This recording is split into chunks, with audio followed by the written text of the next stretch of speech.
Hi, everybody. Juleka here. I'm the host and creator of How to Talk to Mamí and Papí About Anything. And I want to invite you to be on our show. If you're an adult and a child of immigrants from anywhere in the world, I'd love to talk to you about those conversations that are hard but necessary. Things about politics, dating, career, parenting. Seriously, no topic is off limits. Send us an email at hello@talktomamypapi.com and let's get you on the show. That's hello@talktomamypapi.com. See you soon.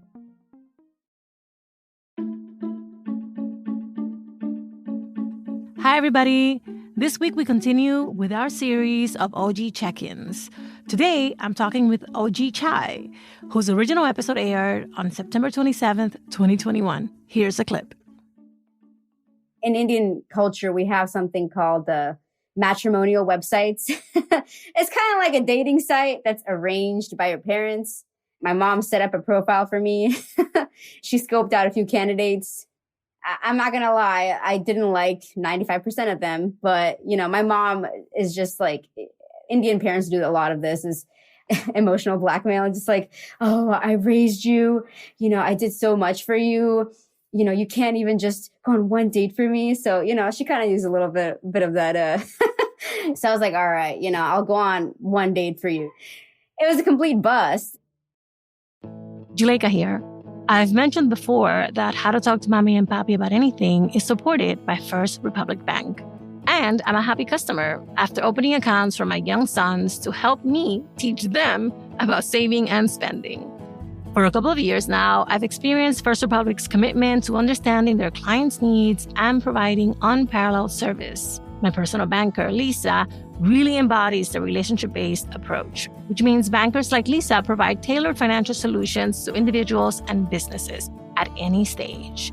Whether you're opening a savings account, buying your first home, or starting a family, First Republic's personal service can help you see just how much banking can mean to you. Visit firstrepublic.com today to learn more. That's firstrepublic.com. Member FDIC, Equal Housing Lender.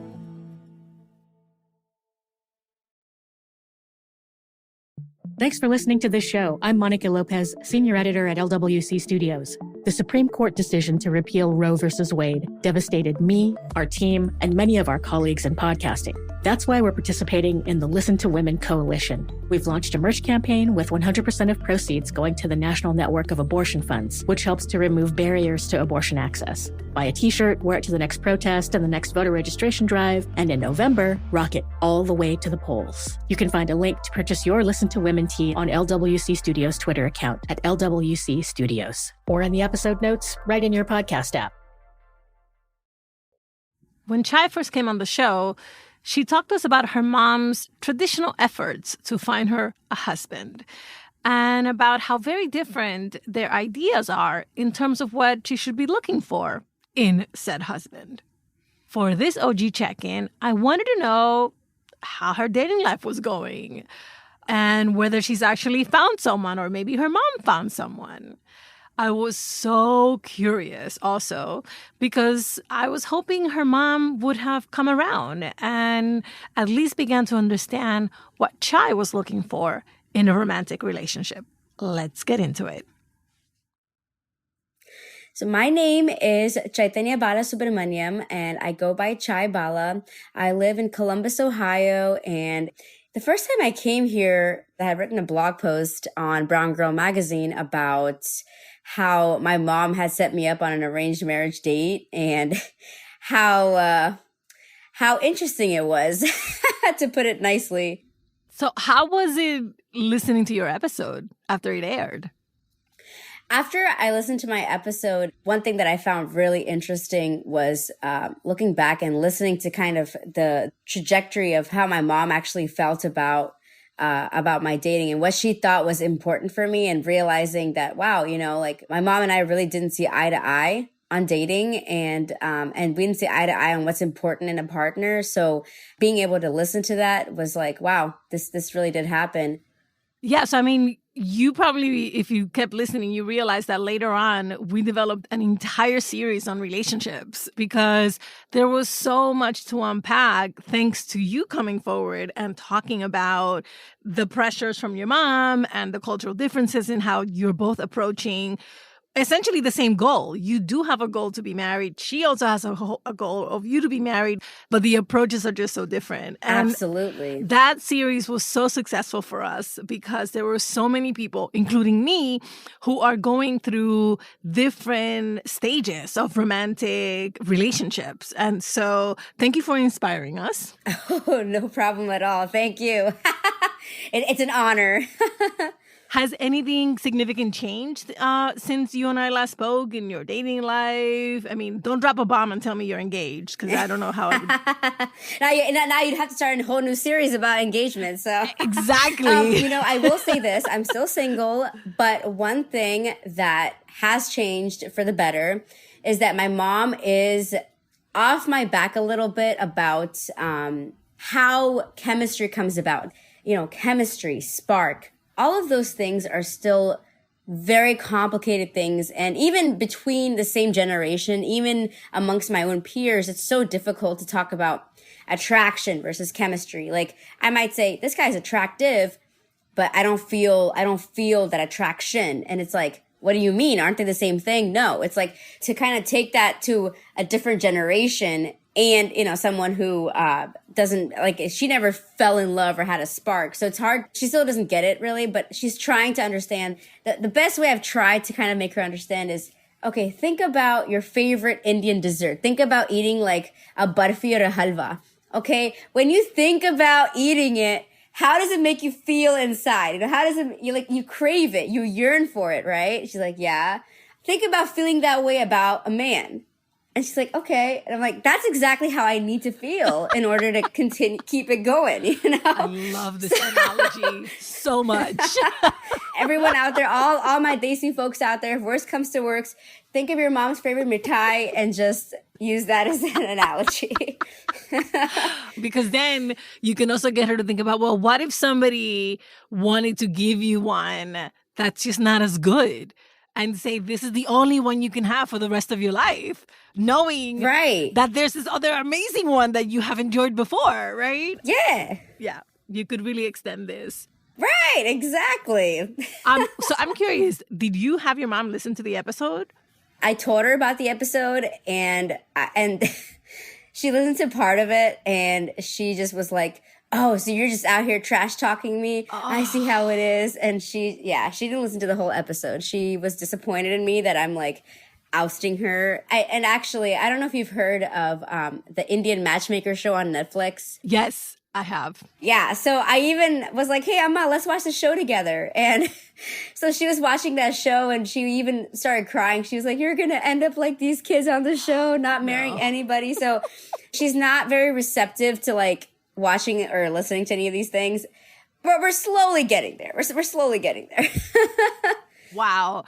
So is she still really actively trying to set you up on dates and finding matches for you? Yeah, actually, most recent development, there was this attractive guy that actually, he lives in Cleveland, Ohio, and, software engineer. He's, he checks all the boxes, right? Right, I was going to say, he fits the profile. Yeah. I mean, he seemed like a really cool guy. Like, he loves hiking, he loves adventures, and everything. And he looks attractive, but he's on a project in Germany and Romania. So he's probably not going to be back in America for the next 9 months. So I told my mom, I don't see myself like talking to him on Zoom for 9 months. She was like, he's such a good match otherwise. I'm like, yeah, but there's so many guys that actually live here too that I could be talking to. So like, that, so there is a little bit of friction in those areas. Like she's kind of like, why can't you just talk on Zoom? You're still communicating with them. It's like, it's not even just about the physical aspect of a relationship, but it's also like we're in each other's homes. We see how each other lives. We living through life together. Those are things that you don't get through a digital experience. It's so important to experience people you're getting to know in different environments. Absolutely. Even as simple as how are you on a long drive versus getting on the metro, right? Those are two different experiences and people might be different through those two experiences. Right. Okay, so let me ask you a sensitive question. Is your mom only open to you marrying an Indian man? She's actually gotten so much better about that. Why? I'll tell you why. Because other people in my community are out here marrying white men, marrying, Black and Korean men. So like, my mom was like, oh, okay. So like other Indian people are doing it. Like, let's remember, India is such a collective culture. Everybody's, looking to see what everyone else is doing. So now that she has that social proof that everybody else is doing it, she's like totally cool with that. Of course, he still has to be like, a lawyer, doctor, engineer, something successful, right? So here's kind of what's going on. What's going on is I am a very inconsistent person. I go through my bouts where I'm like, for this month, I'm kind of feeling like dating. So I'll be dating around that time, but then I'll go through like a hibernation period where I don't feel like dating anymore. So then during that time, my mom is kind of like on my butt, like, okay, well, since you're not doing your job, let me help you out. And the only way I know to help you out is through these arranged marriage profiles. So that's kind of what ends up happening. Ooh, your mom is on a mission. Oh my God. Okay, so what else is happening in your life that you're happy about? Because you always give me the impression that you're just really self-satisfied. Like you're happy generally with how things are going, which is part of why you don't feel this pressure, What else is happening? Well, I'll tell you something. This is something it's very personal, but it's also something that I feel will inform a lot of things. I actually found out recently that I have ADHD. Oh. From a brown person standpoint, this is something that for the longest time, I suspected my parents actually suspected I might have it. And I had teachers tell my parents, we think she might have ADHD as a child. And they were like, our child doesn't have a disability. We're not so they didn't want to acknowledge that. So they never took me in. And I recently found out that I have this, and it's been really cool to like understand why I have so many different hobbies. I'm always hyper fixated on something. I'm really into like so many different things, and I'm into so many different hobbies that realization has kind of taken up a huge part of, the last part of this year, just kind of navigating that and making sense of that, and just kind of like embracing that, also embracing all the different, aspects of who I am that it brings. So in addition to, I guess, relationships. So wait, I need to ask, how did your mom respond, or have you shared that you've been officially diagnosed now? Yeah, I did share that with her. And I actually, to kind of tie it back to the relationship thing, I explained to her, this is why I'm always shifting. I'm like a chameleon a lot of times. This is why it's hard for me to like find the right person that kind of can kind of go through those motions with me. She started crying and she actually apologized. She was like, I should have known this. She what? She cried and she apologized? Yes.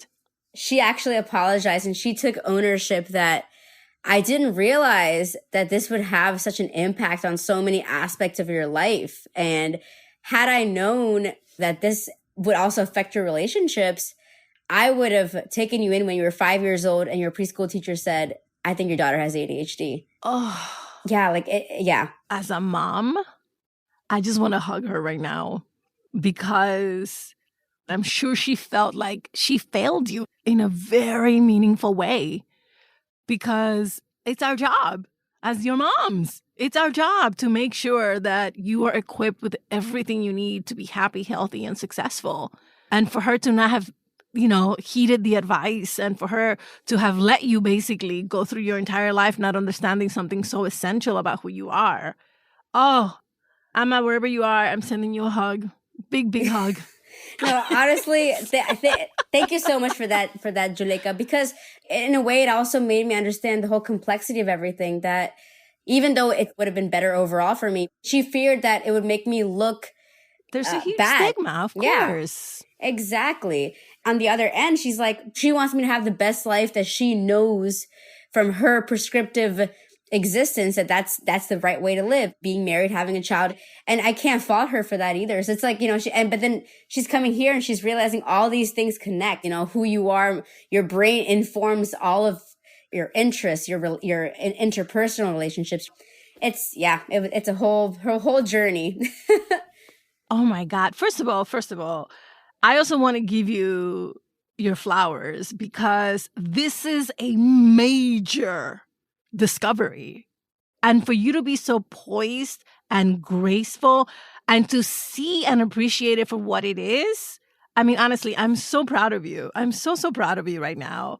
Thank you. That's so nice to hear. And it's one of those things where you think, man, like I'm different. But at the same time, you know, it comes with its quirks, but also comes with its, you know, its specialness, you know? So it's like, you gotta kind of embrace it for whatever it is. And, you know, and however it impacts my relationships, at least now I have that knowledge to share up front to be able to say, hey, listen, are you down for the ride? Because this is how I am, you know? And it's like, it's gonna get bumpy sometimes. I know. I love that. No, but it's true though. It's absolutely true. And the thing is that now you can really take care of yourself in the best possible way and be your best self in your relationships. Exactly. This is like unlocking, you know, a secret code. Yes. Oh my God, Chai, I'm so happy you came back. Thank you for sharing that. Thank you so much, Uleka. I was so happy to be back. Chai's episode is called Arranged Marriage. No thanks, Mom. You can find it in our feed and on our website. In the episode notes, you'll find links to Chai's original episode, as well as to the dating and relationship series she inspired.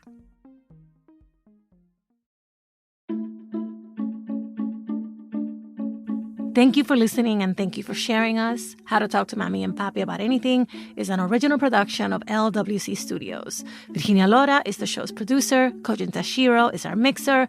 Manuela Bedoya is our marketing lead. I'm the creator, Juleika Lantigua. On Twitter and Instagram, we're at Talk to Mamí Papí. Bye, everybody. Same place next week.